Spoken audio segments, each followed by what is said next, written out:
จ้าសូមជម្រាបសួរនេះគឺជាកោះពីមស្នេហ៍យើងជិះទូកមកឆ្លងមកដល់ទីនេះយើងឃើញ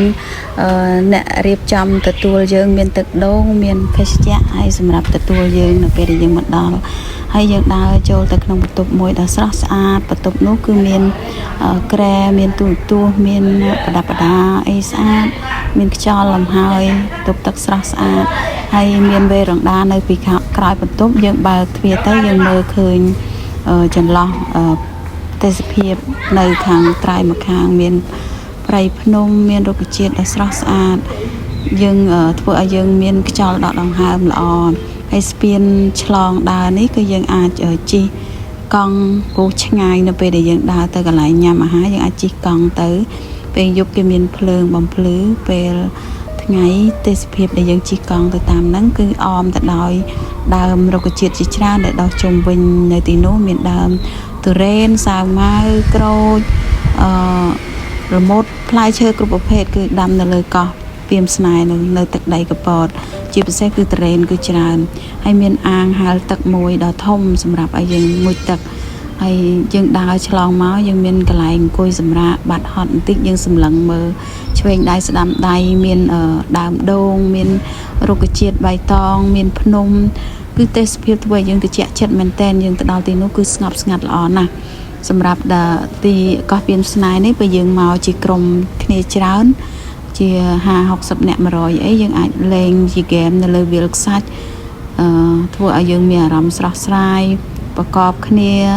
ច្រៀងសរសើរដំណើរព្រះអង្គលេងហ្គេមកំសាន្តក្នុងការមានភាពស្និទ្ធស្នាលទំនាក់ទំនងជាមួយគ្នាកាន់តែល្អពេលល្ងាចឡើងយើងអាចអង្គុយមើលថ្ងៃលិចនៅទីនោះគឺទេសភាពស្អាតណាស់ហើយពុកម៉ែបងប្អូនបើយើងទៅទីនោះគឺត្រូវការជិះទូកឆ្លងទៅដើម្បីឲ្យទៅដល់កោះពីមស្នេហ៍ហ្នឹងកន្លែងហ្នឹងរីសតកោះពីមស្នេហ៍ហ្នឹងគឺនៅទល់មុខនឹងរីសតដងតេនិងកោះពីមស្នេហ៍នៅទល់មុខគ្នាcònមួយនៅខាងត្រើយម្ខាងម្នាក់តែធ្វើឲ្យយើងមានអារម្មណ៍ប្លែកម្យ៉ាងដែរហើយនៅជុំវិញនោះគឺកន្លែងនេះគឺពេលល្ងាចឡើងយើងមើលថ្ងៃលិចមើលទេសភាពមើលជុំវិញសិតតាដើមឈើដើមទុរេនដើមរុក្ខជាតិហើយយើងថតរូបលេងជុំគ្នាគឺស្អាតមែនតើកន្លែងទីនោះយើងទៅពិតជាប្លែកមនុស្សច្រើនយើងអាចលេងហ្គេមនៅលើវាលខ្សាច់នេះគេចាក់ខ្សាច់មកដល់សស្គូនៅកន្លែងវាលហ្នឹងកន្លែងហ្នឹងគឺធំអាចឲ្យយើងប្រកបគ្នាដាក់តុញ៉ាំអាហារបានហើយថ្ងៃឡើងនៅពេលដែលទំនេរយើងម៉ោង1ម៉ោង2អីយើងនាំគ្នាមកជិះទូកកាយៈលេងនៅដងតេគឺឆ្លងគ្នាតែបន្តិចហ្នឹងជិះមកផ្លែតដល់ហើយពេលជិះថ្ងៃត្រង់ក្តៅប៉ុន្តែយើងសប្បាយយើងរៀនទូកឆ្វេងស្ដាំយើងមានអំណរជាមួយគ្នាមានអនុស្សាវរីយ៍ជាមួយគ្នាដែលយើងមិនអាចធ្លាប់មានហើយជាការចងចាំមួយដែលអស្ចារ្យ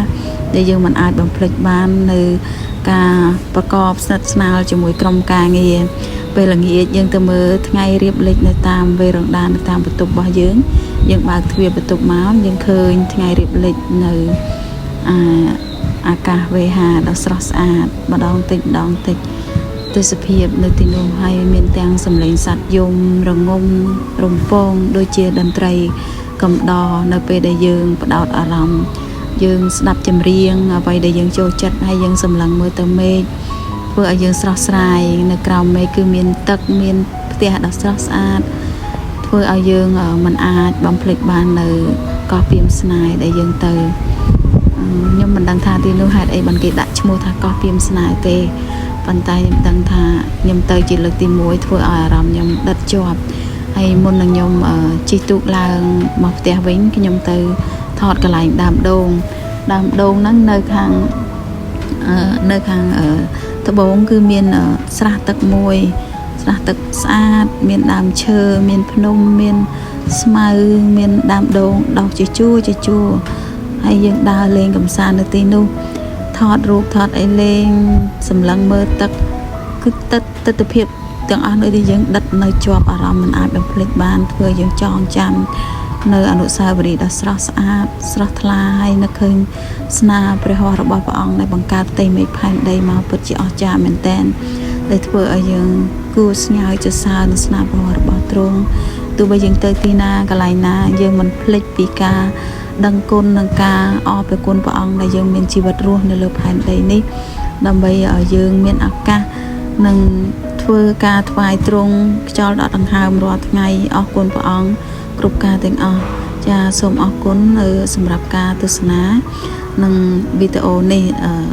យូរបន្តិចប៉ុន្តែមានទេសភាពល្អៗឲ្យពុកម៉ែបងប្អូនបានទស្សនាចានៅពេលដែលពុកម៉ែបងប្អូនទស្សនាហើយធ្វើឲ្យអារម្មណ៍ពុកម៉ែបងប្អូនស្រស់ស្រាយដោយបានទៅលេងនៅកោះពីមស្នេហ៍នៅដែរចាដើមដូងនេះគឺដោះសងខាងស្អាតណាស់ដល់ពេលយើងដើរអញ្ចឹងមកឲ្យខ្យល់បក់លហៀកឬសัตว์យំជីបនៅលើដើមដូងហ្នឹងចាខ្ញុំពិតជាសប្បាយមែនតើនៅទៅទីនោះចាសូមគោរពលាពុកម៉ែបងប្អូនជាទីស្រឡាញ់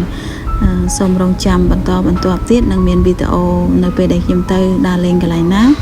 ខ្ញុំនឹងថតចែកចាយឲ្យពុកម៉ែបងប្អូនមើលចានេះគឺការប្រកបគ្នានៅពេលរាត្រីគឺក្រុមការងារបានរៀបចំទីតុញ៉ាំអាហារ buffet ប្រហែលជា100នាក់ជិត100នាក់ដែរហើយពួកយើងញ៉ាំអាហារ buffet នៅទីនោះប្រកបគ្នាអាចរួមច្រៀងទៅនោះសប្បាយមែនទែននៅពេល